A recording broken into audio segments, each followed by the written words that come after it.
नमस्कार साथियों,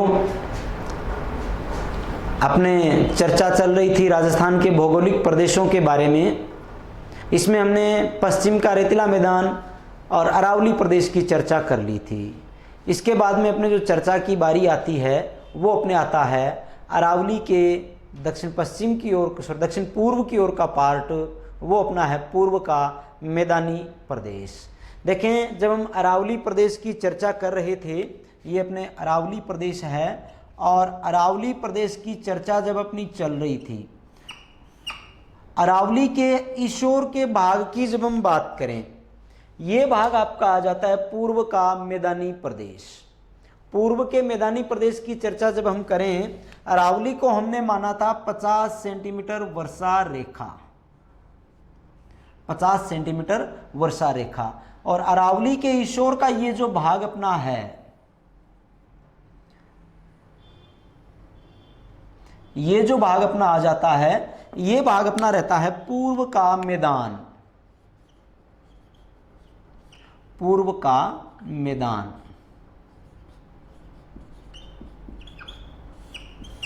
पूर्व के मैदान की चर्चा हम कर रहे हैं। राजस्थान का तीसरा भौगोलिक प्रदेश है अपना, और ये प्रदेश अपना है पूर्व का मैदान।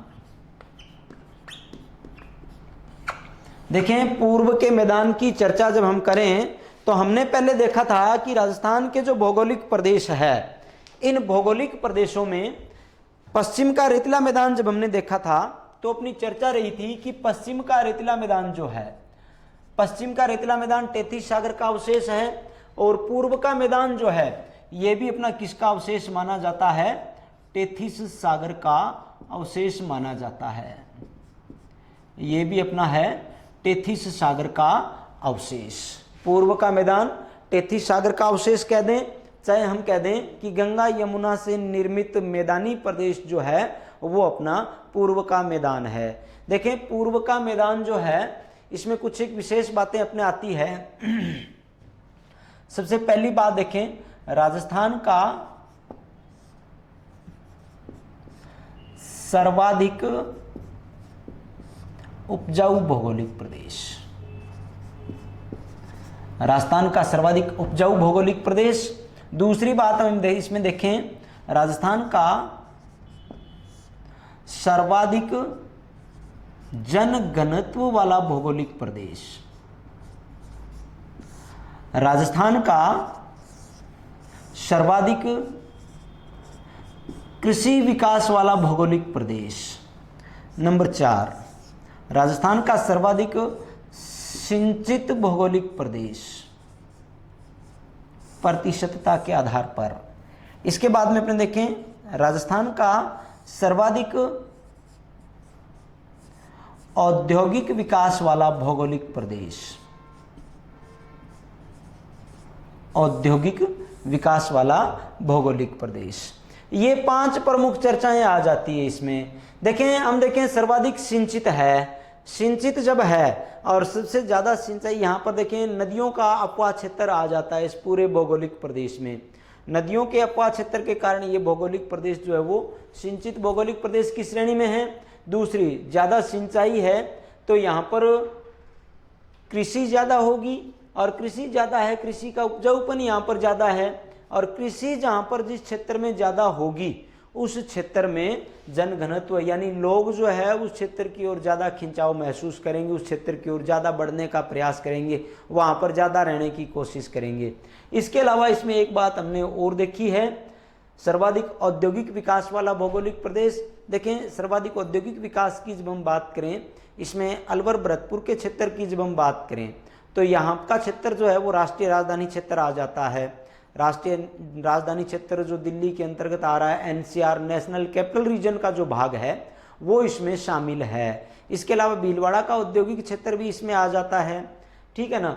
तो सर्वाधिक औद्योगिक विकास वाला भौगोलिक प्रदेश भी अपना कौन सा है, पूर्व का मैदान। इसके बाद में चर्चा करें, देखें पूर्व का मैदान जो है, ये जो अपना पार्ट है पूर्व का मैदान, इस पूर्व के मैदान की एक विशेष बात जब हम और देखें तो देखें पूर्व का मैदानी प्रदेश जो है, यहां पर मिट्टी जो है वो है जलोढ़,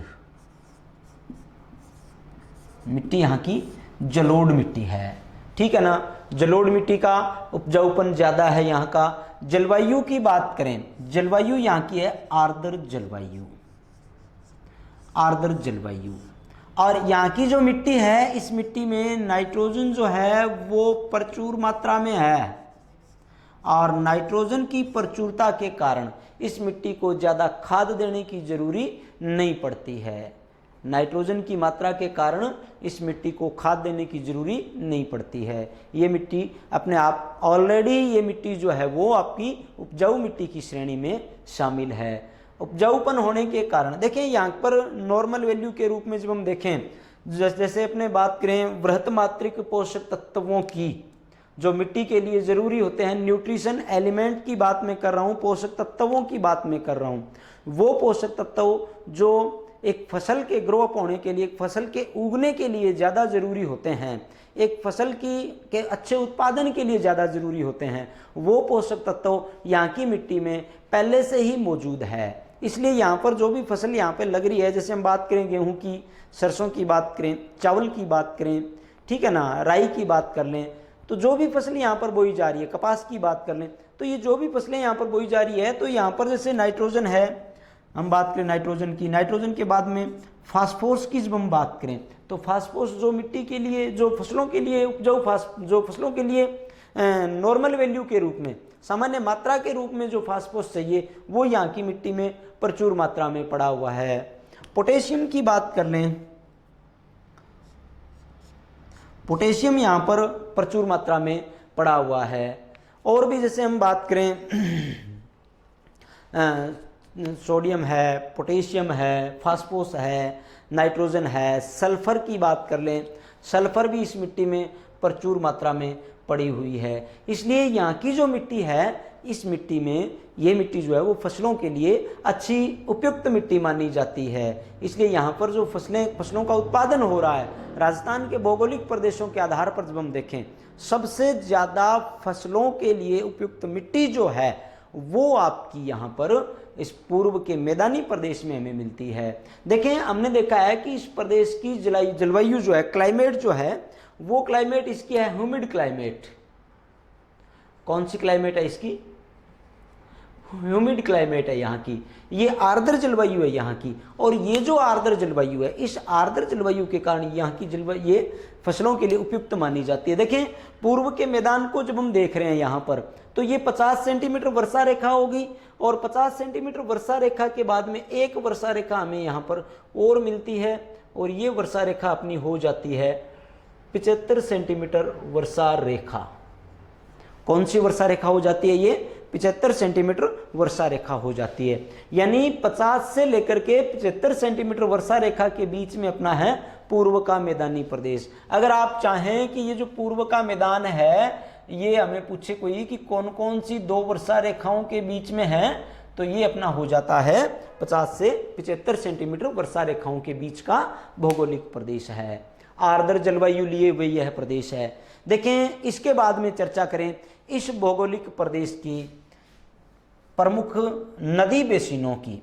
देखें, इस प्रदेश के प्रमुख नदी बेसिन की जब हम चर्चा करें, पूर्व के मैदान के प्रमुख नदी बेसिन जब हम देखना चाहें यहाँ पर, तो यहाँ पर सबसे पहले मैं बात करूँ कि इस भौगोलिक प्रदेश में या नदी बेसिन होता क्या है, इस बात की चर्चा करें।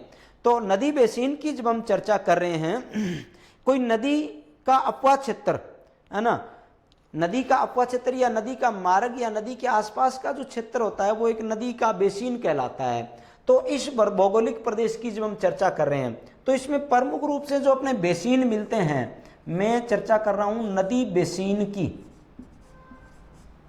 नदी बेसिन,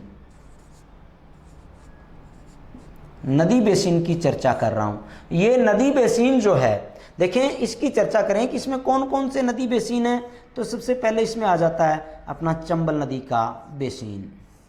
दूसरी चर्चा करें, इसमें अपने आ जाता है बनास नदी का बेसिन।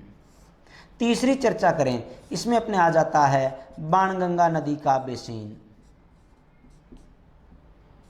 चौथी चर्चा करें तो यहां पर अपने आ जाता है माही नदी का बेसिन।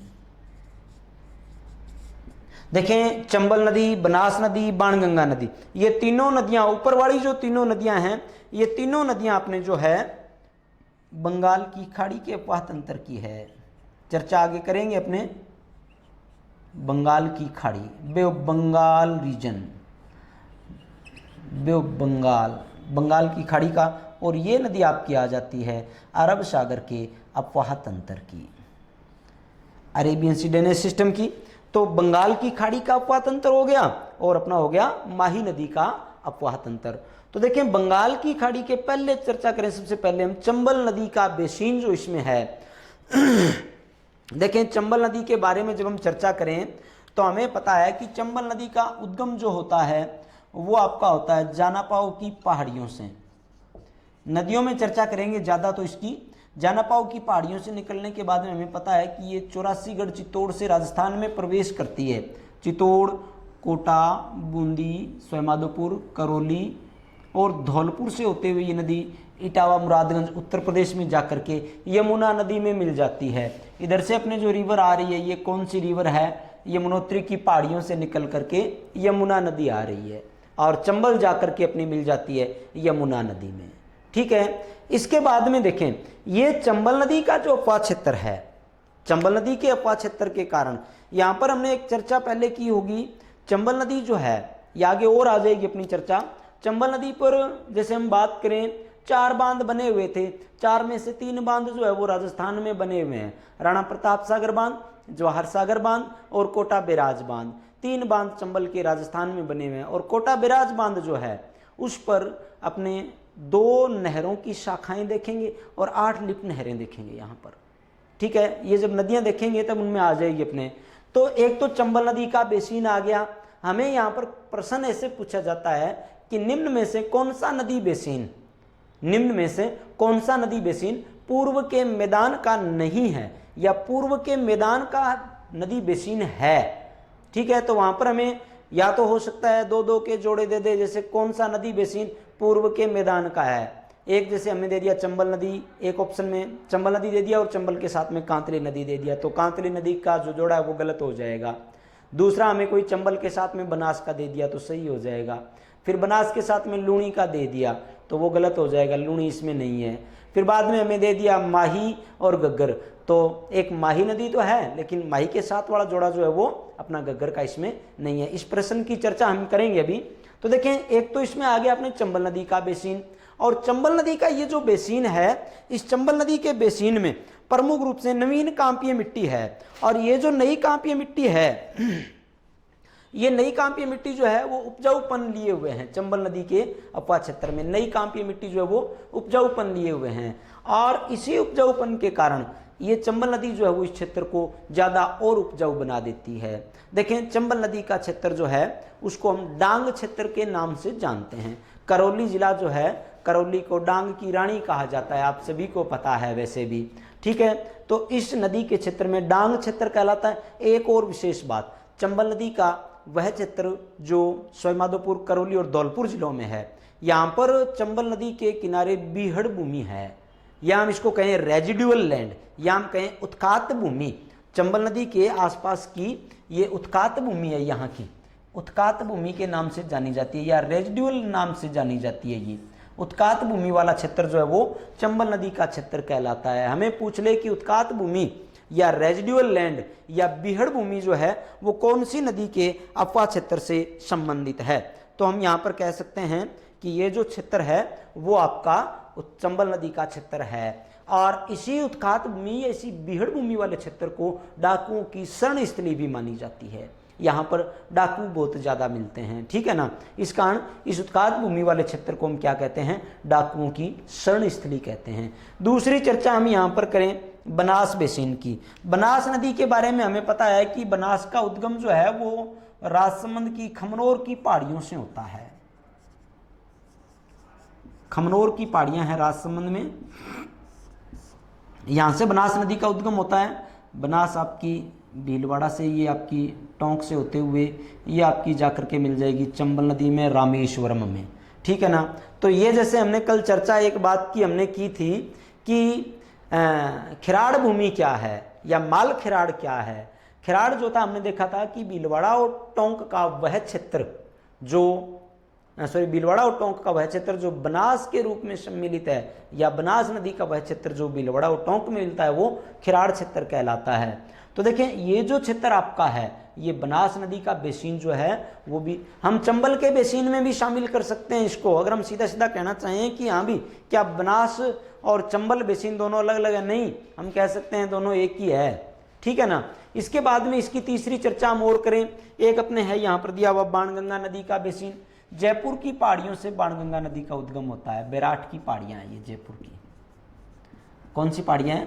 बैराठ की पहाड़ियाँ हैं। और ये भी बाणगंगा नदी जो है, बाणगंगा नदी के बारे में हमें दो बातें मिलती है। एक बात तो मिलती है कि बाणगंगा जो है वो वर्तमान में एक रुंडित नदी की तरह कार्य करती है, या हम कहें बाणगंगा को कई की भूगोलवेत्ता जो है वो आंतरिक अपवा तंत्र की मानते हैं, और कई की भूगोलवेत्ता जो है बाणगंगा के बारे में कहते हैं कि बाणगंगा जो है वो यमुना की सहायक नदी है, ठीक है। रुंडित नदी वह नदी जो दूसरी नदी में मिलने से पूर्व अपना समाप्ति दौर जो है वो दिखाना प्रारंभ कर दे, वो नदी आपकी कौन सी नदी होती है? रुंडित नदी के नाम से जानी जाती है। और बाणगंगा को रुंडित नदी कहा जाता है। अर्जुन की गंगा है, लौक रिवर, ताला नदी है बाणगंगा जो है वो, ठीक है ना।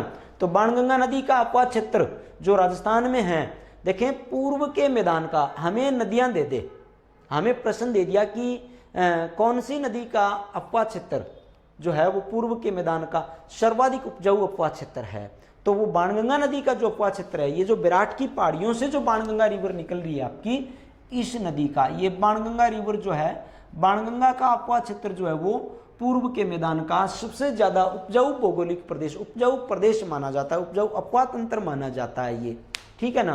तो बाणगंगा नदी, हमें कोई पूछे चंबल नदी, चार नदियां दे दी जैसे कि कौन सा क्षेत्र जो है वो ज्यादा उपजाऊ है, ठीक है। हमें कह दिया यहाँ पर लूणी नदी का अपवा क्षेत्र, हमें यहाँ पर कह दिया बनास नदी का, हमें कह दिया यहाँ पर चंबल नदी का, और एक चौथी नदी हमें दे दी बाणगंगा नदी। तो सबसे ज़्यादा जो उपजाऊ क्षेत्र होगा वो आपका बाणगंगा नदी का उपजाऊ प्रदेश माना जाता है। बाणगंगा नदी का क्षेत्र जो है वो सबसे ज़्यादा हमारा यहाँ पर उपजाऊ प्रदेश के रूप में माना जाता है। चौथी नदी अपने यहाँ पर आ जाती है माही नदी, ठीक है। देखें अब माही नदी की चर्चा करें। माही नदी के बारे में हमें पता है कि मध्य प्रदेश से ही ओरिजिन हो रही है इसकी, माही की भी मध्य प्रदेश से निकलने के बाद में महू, इंदौर, ये माही नदी आ गई आपकी, बांसवाड़ा, डूंगरपुर से होते हुए ये आपकी चली जाएगी अरब सागर में, या खंबात की खाड़ी में जाकर के ये आपकी गिर जाएगी माही नदी जो है, ठीक है ना। तो देखिए माही नदी की जब चर्चा करें, माही नदी का वह भाग जो आपका बांसवाड़ा में, प्रतापगढ़ में और डूंगरपुर में शामिल है, ठीक है, ये आपका पूर्व के मैदानी प्रदेश का ही भाग है ये, ठीक है। माही नदी का अपवा क्षेत्र जो है वो आपका छप्पन के मैदान के नाम से जाना जाता है। छप्पन की पहाड़ियाँ बाड़मेर की है, लेकिन छप्पन का मैदान जो है वो आपका माही नदी के अपवा क्षेत्र के रूप में जाना जाता है। यहाँ पर हम एक विशेष रूप से चर्चा और करना चाहें, अगर माही नदी के अपवा क्षेत्र जो है ये आपका जैसे छप्पन का मैदान जो है, इसके बारे में हमें पूछ ले कि माही नदी का ये जो अपवा क्षेत्र है इसकी औसत ऊंचाई के बारे में प्रश्न जो है वो पूछा जा सकता है। तो माही नदी का अपवा क्षेत्र जो है, या माही नदी का छप्पन का मैदान जो है, ये 200 से 400 मीटर औसत ऊंचा है। 200 से 400 मीटर ऊंचाई है इसकी, 200 से 400 मीटर ऊंचाई मिलती है इसकी, ठीक है ना। ये माही नदी का अपवा क्षेत्र है। अब अपने प्रश्न की जो चर्चा हम कर रहे थे, एक नंबर बात कि हमें पूछ लिया जाए, प्रश्न की चर्चा भी करेंगे, लेकिन पहले जो है वो बात मैं आपको बता देता हूं। देखें हमें यहां पर कह दिया कि निम्न में से कौन सा अपवा तंत्र, निम्न में से कौन सा अपवा तंत्र जो है वो माही नदी का है, ठीक है ना, सॉरी पूर्व के मैदान का है। हमें यहां पर कह दिया यमुना नदी का अपवा तंत्र, लूणी नदी का अपवा तंत्र, सॉरी हमें प्रश्न दे दिया कि कौन सा अपवा तंत्र पूर्व के मैदान का नहीं है, तो यहां पर हमें चंबल और बनास नदी नाम ना दे, यमुना नदी दे दे, ठीक है। तो यमुना नदी का अपवा तंत्र जो है वो ही तो है ये इसमें शामिल हो जाएगा। अब प्रश्न की चर्चा जैसे हम करें, हमें पूछे कि निम्न में से, प्रश्न दे दिया निम्न में